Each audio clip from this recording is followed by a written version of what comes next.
Introduction to Hardware Hacking. Earlier today, Joe Grand gave a great talk about some advanced topics. But I'm going to step back a little bit and talk about sort of some introductory skills and introduction to hardware hacking if you want to start in on it. So why hardware hacking? For me anyway. Hardware hacking doesn't seem to get near the publicity as much publicity as computer or software hacking. I'd like to change that. I'd like to make hacking a more positive thing, get more people introduced to it and more people doing it. So I always sort of start off with a definition. What is a hardware hack? And this is a little bit long, but bear with me. To me, a hardware hack is a sometimes clever modification or fix made to a piece of equipment that improves its performance or makes the equipment do something for which it was not originally intended. The results of the hack need not be useful in the strict sense of the word. They can just be fun. You can use the word hack as a noun or a verb. As a noun, you can say, well, that hack you made to your toaster was great. Or, as a verb, you can say, let's hack your brother's TV set tonight so it can only tune to channel 13. Well, for me, hardware hacking has always been easier. Well, why is that? Well, when you buy a piece of hardware, let's say a toaster, for example, you can open it up and you can see exactly what's inside. There's nothing obscured inside of it. Very often repair manuals are available for most equipment. And your girlfriend, significant other can benefit from your skills as a hacker. You can fix stuff around the house. When's the last time your girlfriend or significant other asked you to fix their copy of Word? Okay. So software skills are useful too, but for me you can fix electrical stuff. When you buy a piece of commercial software, you can't open it up and see how it works. Now, of course, the exception to this is open source, and open source is a great thing. With most pieces of software, you're stuck with an executable file and no source code. You can't see how it works or change it.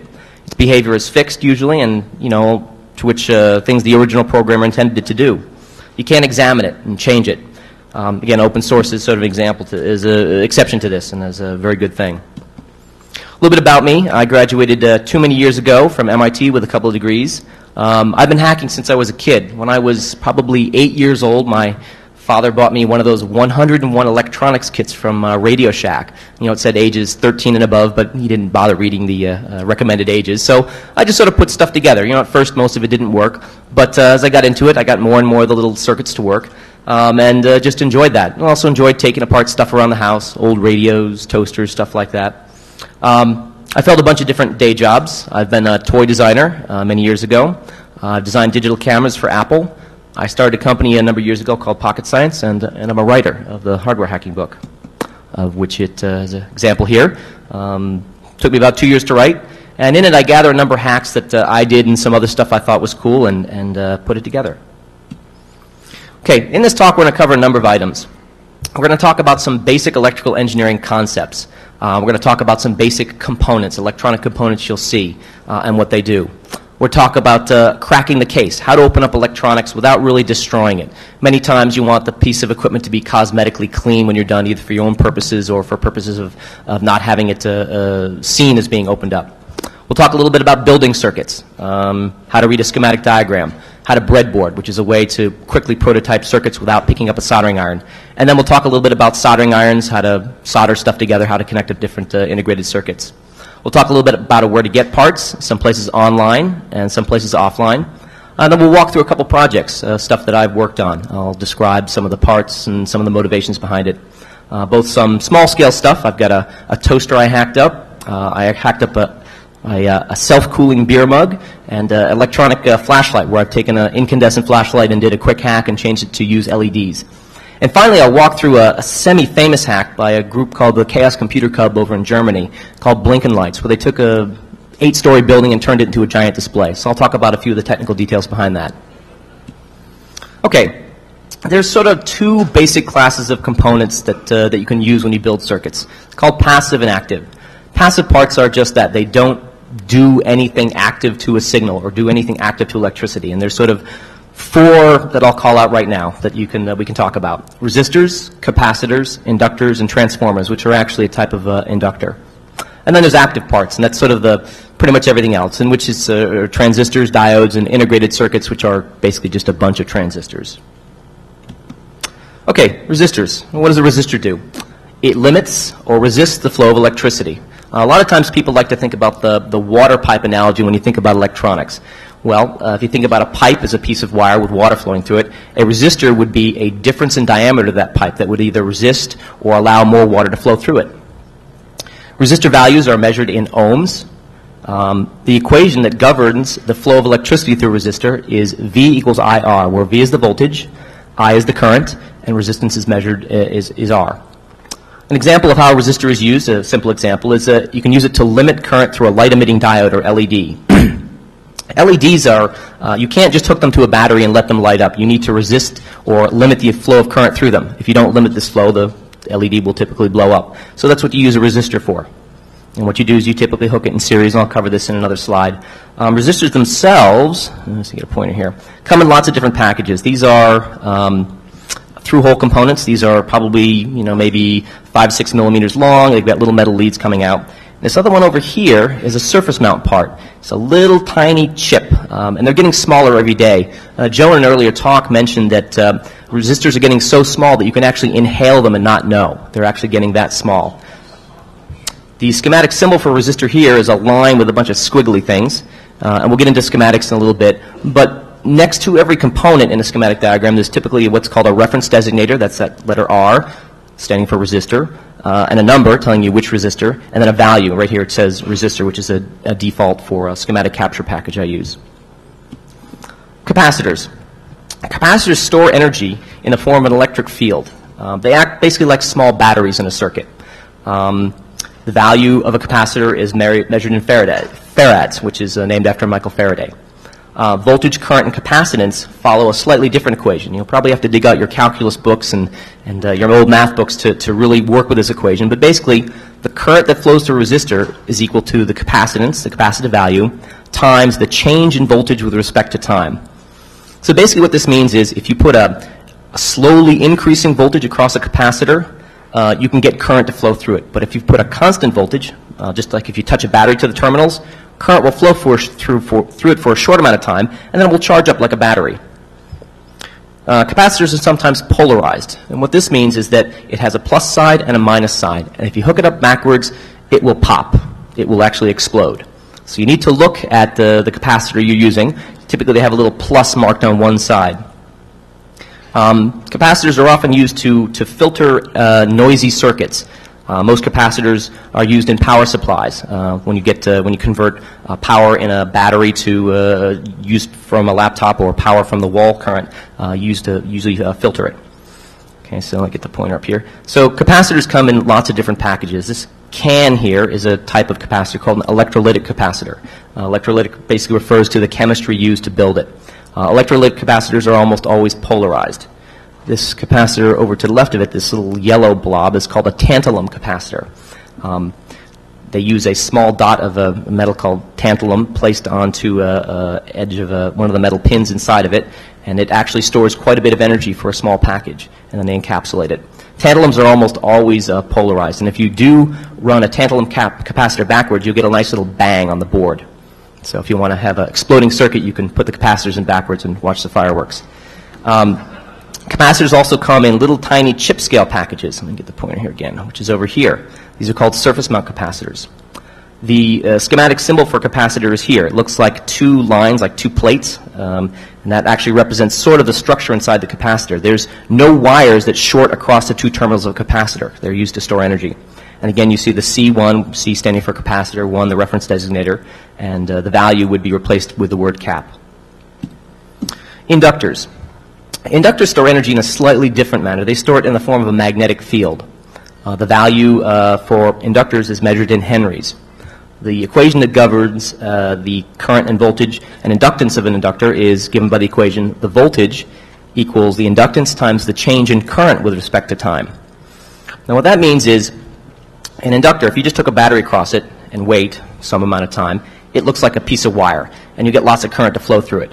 But if you were to suddenly, after you've connected this inductor across the battery, if you were to suddenly disconnect it, the inductor, because of the way it's built, would want the current to keep flowing through it. And you can actually get a fairly large spark from one end of the inductor to the battery as it attempts to keep current flowing through it.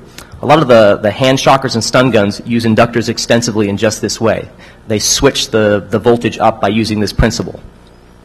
Inductors are often used to filter out what's called radio frequency interference.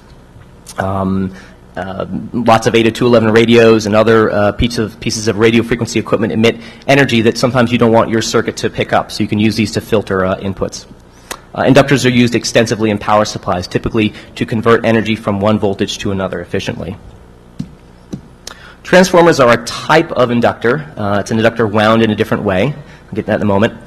Basically what inductors do is they couple energy from one side of it to the other. And you can see the diagram here where we have two terminals going in and two terminals going out. So you can basically send energy across the transformer. And you say, well, why is this interesting? Well, you can use it to isolate signals.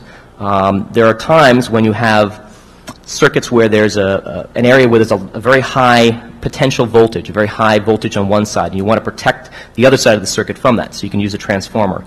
A lot of times when you get hum, when you connect a PC to, say, a sound card or an external sound device, you'll get a buzz or a hum that can sometimes couple through. They often use audio transformers to isolate that. Transformers are also used in step-up voltage converters, and I won't get into the details of that, but there's lots of resources you can look up for that. Okay, let's talk a little bit about active components. Transistors, sort of a very basic element of an integrated circuit. Transistors basically act as a switch. And there's sort of two basic classes, and there's other types of transistors that we won't get into here, but that are related to these. But there's two basic types. One is called bipolar, and one is called a metal oxide semiconductor transistor. Diodes are another type of active device. They basically act as a one-way gate. And in that class of diodes, a number of physicists years ago found out that if you make a diode a certain way, you can get it to emit light, thus the emergence of the light-emitting diode. And then integrated circuits, which are basically lots and lots of transistors on a small piece of silicon. Okay, let's talk about transistors a little bit. Like I said, they're electronic switches. Two basic types, bipolar, and this will be a little bit detailed here, but what bipolar transistors are, they're what's called a current-controlled current source. And what that means is you actually use flowing current to switch it on and off. There's two flavors, if you will, of transistors. There's NPN and PNP, and these refer to how the transistors are made and how they can be used in the circuit. Transistors typically have three terminals, although some exotic types have more. They have what's called the emitter, the base, and the collector. The base is the input switch that controls current from the emitter to from the collector to the emitter. The other type of basic transistor is what's called a MOS transistor, a metal oxide semiconductor. And what these are voltage-controlled current sources. The reason that MOS transistors are used extensively in integrated circuits is because they take very little energy to turn them on. Let me bring the pointer up here. If you think about when you build a large integrated circuit, you don't want to, excuse me, you want to minimize the amount of energy used in the circuit. Well, with a bipolar transistor, you actually have to push energy into the base to make the transistor turn on. With an MOS transistor, you simply need to present a voltage. Current doesn't, or very little current actually flows into the transistor to turn it on. So you can save a great deal of energy. That's why most, in fact, all ICs are made using CMOS these days, most highly integrated circuits. There's two basic flavors, as there were for bipolar. There's P channel and there's N channel. And they have three terminals as well, and they just call them different things. There's the drain, the source, and the gate. The gate is the switch that turns it off, and the drain and the source are where the current flows when you switch it on and off. Diodes are, actually diodes I believe were invented first, but they're basically a one-way gate for electricity. There's different flavors of them, three common types. One is just a standard diode. Another type was called a Schottky diode, and another type was called a Zener diode. Diodes have a plus and minus side indicating which way current will flow through them. Diodes can often be used to protect a circuit. Let's say, for example, you want to keep someone from plugging in a circuit backwards where they apply power. You would actually be able to use a diode to keep current flowing only one direction and thus protect the circuit. Let's see. Diodes have what's called a drop. They actually lose a little bit of energy when you push current through them. Typically it's 0.6 volts and above, depending on the style. And then there's actually a little bit more interesting type of diode, the light-emitting diode. When you put energy through it, it lights up. These have a little bit more of a forward voltage drop. But the good news today is they're available in all colors, including white, blue, red. The white is one of the newer types invented. In fact, most PDAs utilize white LEDs to backlight the screen. It's a very efficient light source. They're expensive, but the cost is dropping. A lot of people have been producing light-emitting diode flashlights. They're also very popular. There's a lot of work going on in actually replacing incandescent bulbs with LEDs. And once the cost gets below a certain point, light bulbs in your house will run for tens and tens of years with a fraction of the energy expended of an incandescent or even a fluorescent bulb. On LEDs, the way you can tell the plus and minus side is there's typically a flat spot on the minus side, as you can see here in the, let's see, this one here. Okay. When you're taking apart a circuit to try to figure out how it works, or for curiosity or other reasons, you often want to know what the different integrated circuits do. So it's often useful to be able to read the package, the numbers on the package, to determine what it is. One of the first things I do is you look for the logo of the manufacturer. Typically, most manufacturers have a logo that's typically the first letter of their company. I'll show you a couple examples in a moment. And you can look for that on the package, and that will sort of give you a starting point of where to look to gather more information. And then there'll be a string of numbers. Typically, the first part of the numbers, let's see here, indicate the actual part number. And the rest of the numbers are typically production dates, when it was built, maybe what batch it came from. And you can use this information to then go, from the manufacturer's website, once you've identified the logo, you can then go and look the part number up. And here's an example from, let's see, the pointer up here. This is actually a Toshiba part number for a logic, a buffer. And so Toshiba often uses the letters TC in their part numbers. So you can see the TC here, and that can give you a pointer. And then they have the part number here. And they often give the package type, and this is actually an order number. But in this number, typically the first part actually is the part number. Here's just a few examples of some of the labels you'll see on the ICs stamped on it. And again, there's hundreds of companies out there, even more now that Taiwan and China are actually opening up foundries. So there's lots and lots of different logos. But after a while, you'll get a feel for what these logos, what the letter logos mean, which company they're referring to, and you'll be able to look it up yourself. Okay, cracking the case. Very often when you buy a piece of electronics that you want to hack, or you have an old piece of equipment that you'd like to repurpose by hacking, you want to open up the enclosure without destroying it. Okay, well, how do you do this? Well, first is to have the right tools. I like to have lots and lots of small screwdrivers. Very often these PDAs and laptops use tiny, tiny screwdrivers, both Phillips and flathead. The other thing that's important is to know how most enclosures are fastened together. They're typically fastened together with screws, very small screws. Plastic snaps molded into the sides of the case are often very popular. Glue is used, and in some cases double-sided tape is often used. Okay, well, hacking the cases is sort of like surgery. You wouldn't want, well, for example, you wouldn't want your doctor to use a battle axe to perform an appendectomy. Get good tools. I prefer hardened steel tools. One of the most frustrating things is to use an inexpensive tool you bought for $1 or $2 to have it only strip the heads of the screws, ruining the screw and your screwdriver. So I recommend that you get some really good tools. A lot of the different cases, the electronics cases, are held together with some sort of obscure type of screwdriver or screw. And Joe mentioned this before. There's lots of different ones that are used out there. They call them security screws. And basically what they are is they're sort of security through obscurity. Most of these security screwdrivers are available through most internet stores. But the common ones you'll find out there that are a little obscure are Torx drivers, which are star-headed screws. And they're not so much a security reason, but they actually provide a way to provide more torque onto the screws, so you can crank it harder without stripping the screw head itself. Hex drivers are also popular with lots of equipment. They have a hexagonal shaped head, and again the reason is because you can crank down the screws harder without stripping it. I like to have a good pair of steel tweezers, and they're good for lots of different stuff, placing components, but also if you drop a screw into a case, you can use it to fish the screw out from the bottom of the case. The flat end can also be used as a very good pry bar if you need to pop the case open. I carry a set of dental picks with me from time to time. These are very often useful for opening up the seams on the side of a case when you crack it. I carry some razor blades as well. I prefer the X-Acto style. These are often very useful, again, for if you need to cut a small piece of plastic open, pick open a small cover that's placed over screws very often. Collecting good tools can be an obsession. By having the better tools, you can often show off that perhaps you're a little bit better than someone else. You know what you're doing. I love the latest German hardened steel stuff is also is good to have. So common fasteners, screws, plastic snaps, glue, double-sided tape. The Palm 5 was actually completely held together. The case was held together with double-sided tape. And the way you would open it up is either stick it in the oven or use a hair dryer on it for about 5 minutes, and then the glue would soften and peel away. And that's how you put it back together again. A lot of people who upgraded memory or tried to replace their batteries, spent days cracking the case, pulling on it would bend the metal. Nah, just stick it in the oven for 20 minutes. Screws are often placed in obscure places, not so much for security reasons, but to make the product cosmetically attractive. They're often placed on the bottom of a product, under labels, under the little feet of the product.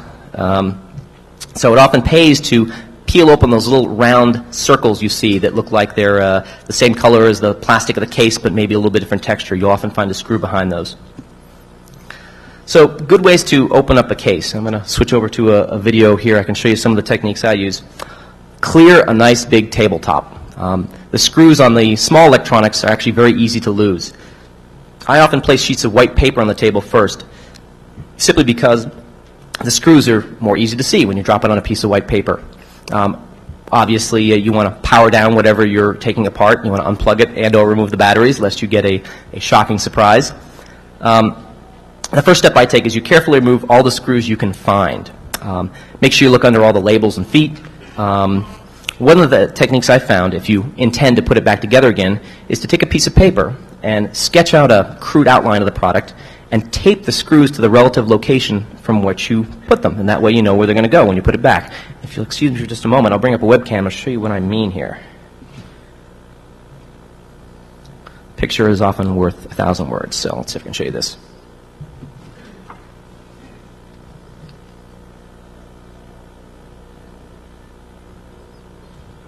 Okay, it's a little better. No, but there was no stand for it, so I had some black tape, and I black taped it to the microphone stand, creating a hacked-up camera stand for just this purpose. Let's see here. Okay, so you get an idea here. So this is actually from a digital camera I took apart a little while ago. I drew just a crude outline of the camera itself, and I started... Sorry? Oh, it's not showing up? Uh-oh. Uh-oh. Yeah, okay. Oh well, I tried. Let's get back to this then. Well, you can come up afterwards and I'll show you what I mean, but basically, I took a sheet of white paper, I drew an outline of the product, and I started taping the screws as I took them out one by one, and that way I knew exactly where they'd go. I sometimes number it as well, so you know the steps. These things can have 10, 20, 30 screws, and if you get even halfway through it, you forget where things go. One of the things is once you pull all the screws out, the case still may be stuck together. So what I do is you look for the seams, and the key phrase is you gently pull at them. Don't force it. If you force it, you're likely to break something. I use tweezers or a pick to open up the seams sometimes. Once you pull all the screws out that you found, there's probably one or two you didn't. And the way I generally approach the problem is you pull at the two halves of the product and feel for resistance. If you see it coming from one corner, you know there's either a screw there or a snap of some sort. And then you can go in with more detail with either a pair of tweezers or your dental picks and push and pull until it's released. Once you've released the electronics from inside an assembly, it's careful that you don't damage the actual circuit boards with static electricity. Now, there's a number of ways you can prevent this. One is you can use what's called a static wrist strap, which is basically a elasticized band that sits around your wrist with a metal plate that touches your skin somewhere, and then it runs a wire to a grounding point. And this grounding point is often just a three-prong plug assembly that plugs into the wall. Well, if you don't have one of those around, and you want to be a little bit dangerous, what you can do is you can take a probably 3-4 foot piece of wire, you can strip about 8 inches from the end, and you can wrap it around your wrist. And you can take the other side, strip maybe 3-4 inches, and go to the wall plate and just pull the center screw out a little bit. That center screw, if the plug plate was wired to code, will be connected to actual neutral ground, which is, in theory, plugged into the ground of the earth.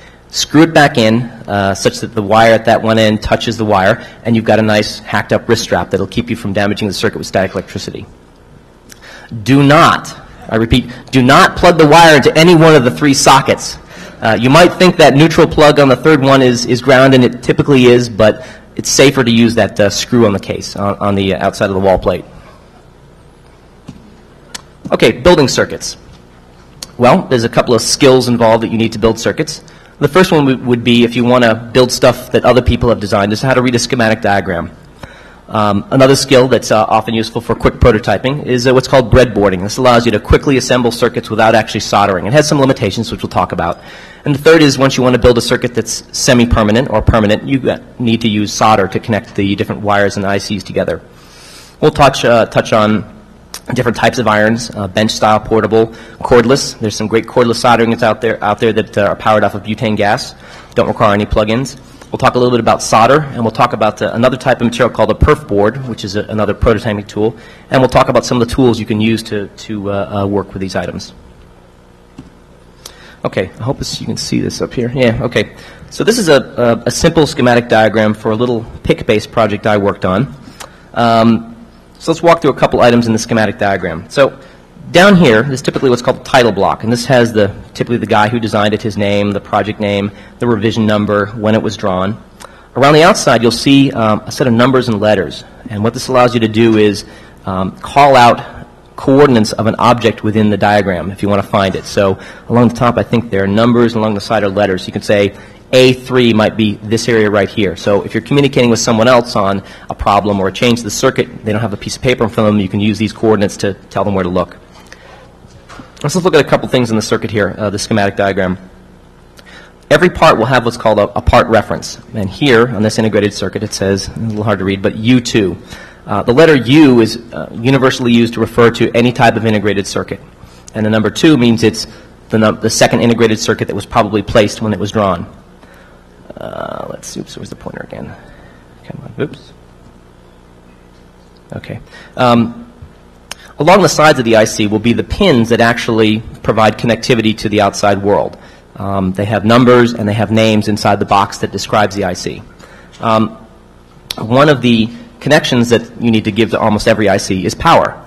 And you can see here, and I apologize for it's a little hard to read, but it indicates a voltage connected to this pin. It's a number, usually 3.3, 5, 1.2, 12, and a letter V for volts, and a line connecting it to the IC. This is the power supply. Typically, every package will also have a ground to allow the current to flow through it and back out again.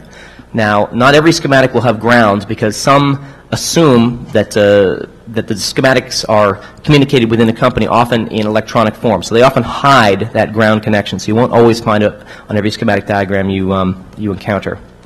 Let's see, get the pointer back here. Where'd it go? There we go. Sometimes you'll see words or letters attached to wires just floating in space. These are what are called net names. And basically, if you see two of the same word on different wires, that means those two wires are connected. It just keeps the schematic diagram from getting cluttered. And obviously, lines that connect 2 points indicate a wire. A dot at a connection indicates that those 3 wires should be connected. If there's 2 wires that cross without a dot, it means they should not be connected. So this is some basics on reading a diagram. These are different types of gates. Sometimes in the name of the integrated circuit, there'll be a letter A, B, C, D. What this indicates is it's one of the logic elements or integrated circuit elements within one package. So, for example, these all will have the same U7, I believe.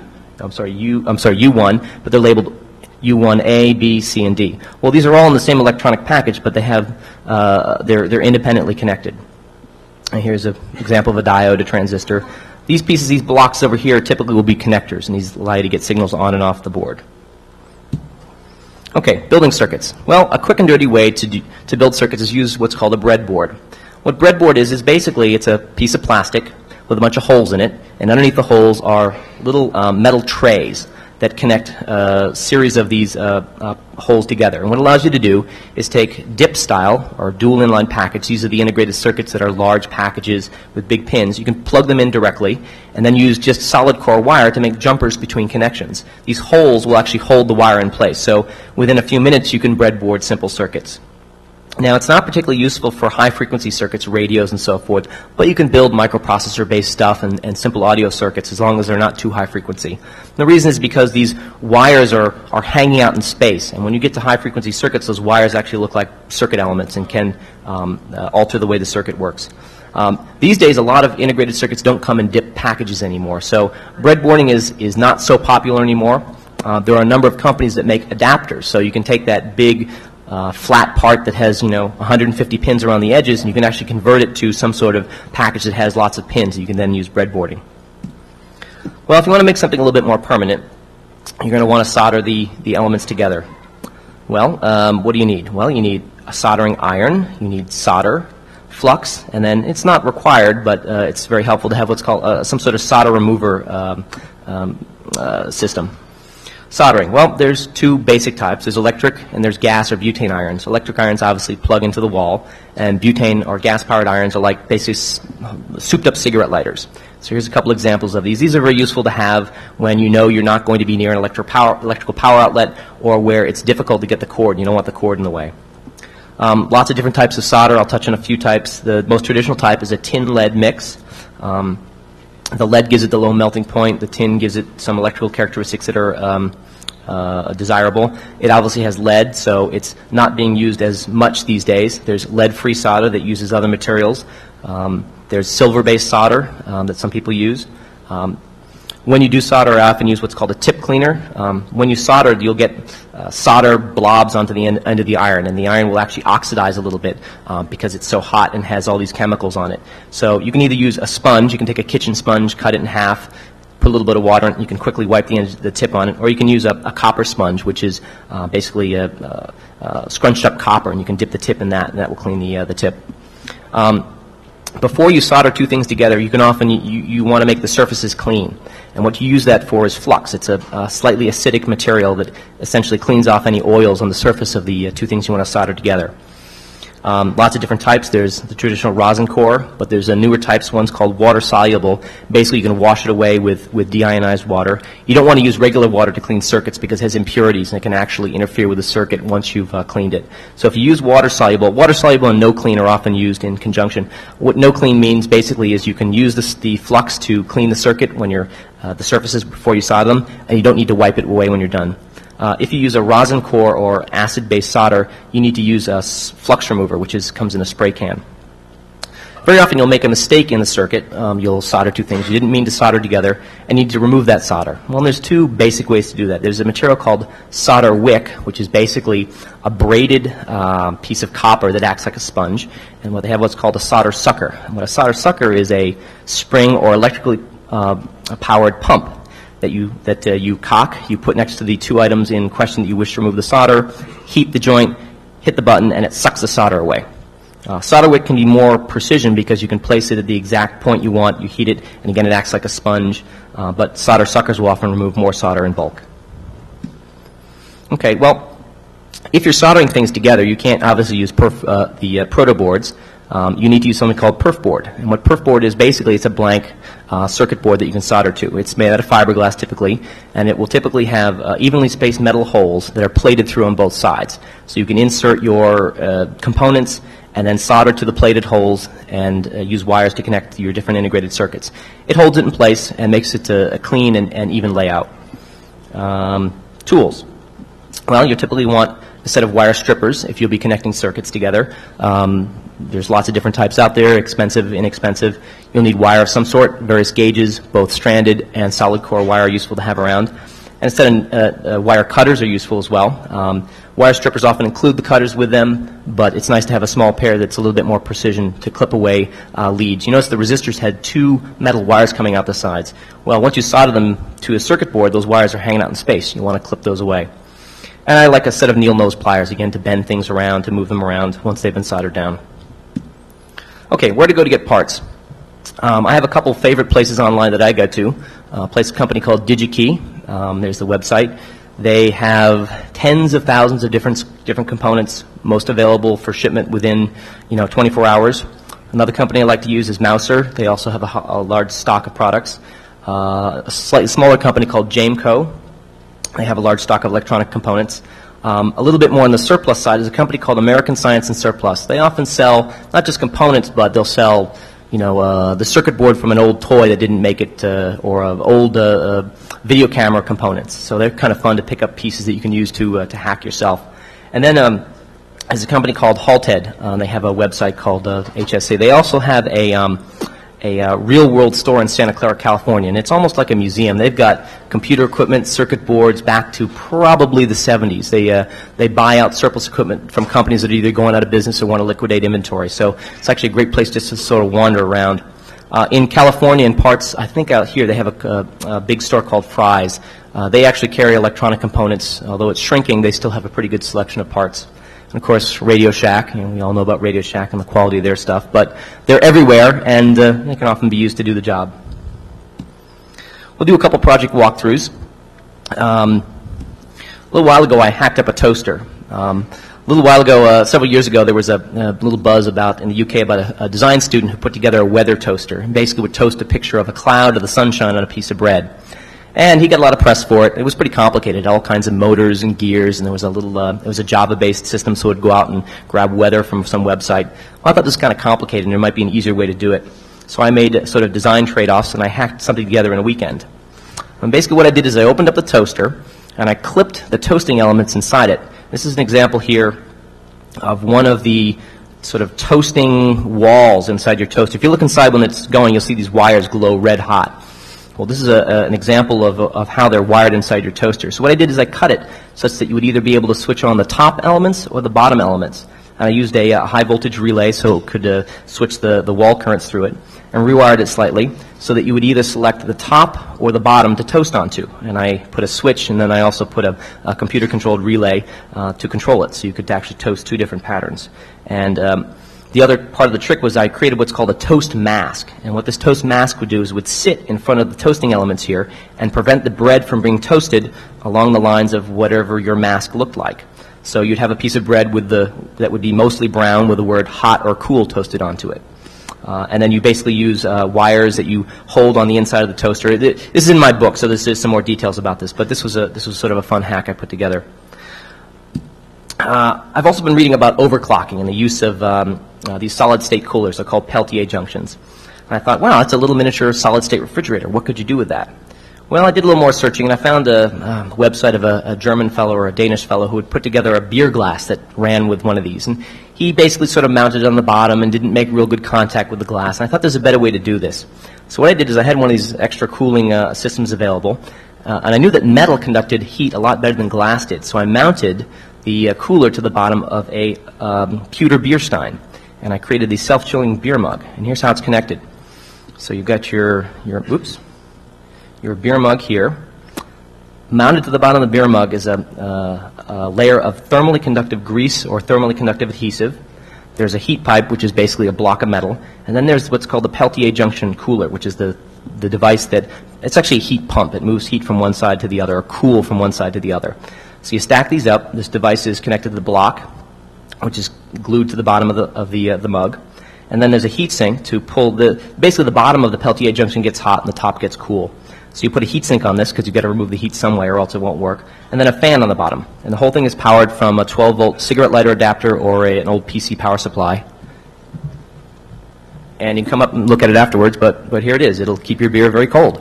And if you're in your car, it'll keep your beer cool when you're driving along. Or other beverages. So here's some other views of it. You can see the large fan on the bottom. I just used an extra PC fan I had, and you can see that it's completely metal on the inside. And again, this was to allow it to get the maximum cooling capacity for the mug. A little while ago, I had an extra flashlight, and someone asked me if I could convert it to use an LED instead of an incandescent bulb. And I said, sure you can. It's a real quick, easy hack. And basically, you replace the bulb. What I did is I took the bulb out of the flashlight. I covered the glass part of the bulb with a towel and took a pair of pliers and crushed the glass, and then used some dental picks and needle nose pliers, and I removed all the glass, hollowed it out, and you can see here's the bottom of the light bulb. And then I simply added an ultra bright white LED in series with a resistor, and I wired it into the metal parts of the can here, and you can see the resistors here. I actually did a cluster to get it a little bit brighter. I then mounted the whole system back into the flashlight bulb holder, so I wouldn't have to modify any more of the flashlight itself. And voila, you have a flashlight that's been converted. How bright is it? 1.5 volts? This is actually a 4.5 volt flashlight. For this hack, I actually used a 3-cell flashlight to make it bright. There's been some articles published recently. There's a couple websites. To use a 2-cell or 1-cell flashlight, you have to use what's called a DC-DC converter. And the reason is because the LEDs need a certain threshold voltage to turn on, and that threshold voltage is about 1.7 to 2 volts. So that's why a lot of people use multi-cell flashlights this or a DC-DC converter. But this is just a quick and dirty hack. So again, this is about as bright as the bulb was before. It's not as directional because the flashlight reflector was not designed to use LEDs. It was designed to use an incandescent bulb. But it was a quick and dirty hack, and there's obviously more room for me to play with this. Let's see. So real quickly, the last project to walk through is the Blinking Lights project. And I just thought this was fun and interesting. It sort of captured my imagination. Basically, a group of hackers took an 8-story building and turned it into a giant display. They did it over a couple of weekends. They used about 5,000 meters of Cat5 cable to wire every single light in the front of the building. There's basically a halogen lamp in front of an individually controlled halogen lamp in front of each window.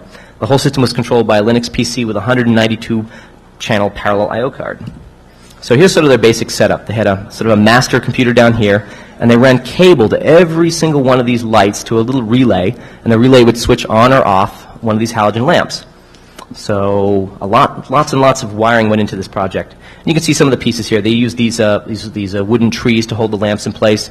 They had to use relay amplifier drivers because the Cat5 wire dropped too much voltage across that length. Here's the PC that ran it. Here's the rat's nest of wires. Here's another example. You can see the lights sitting in front of each of the windows.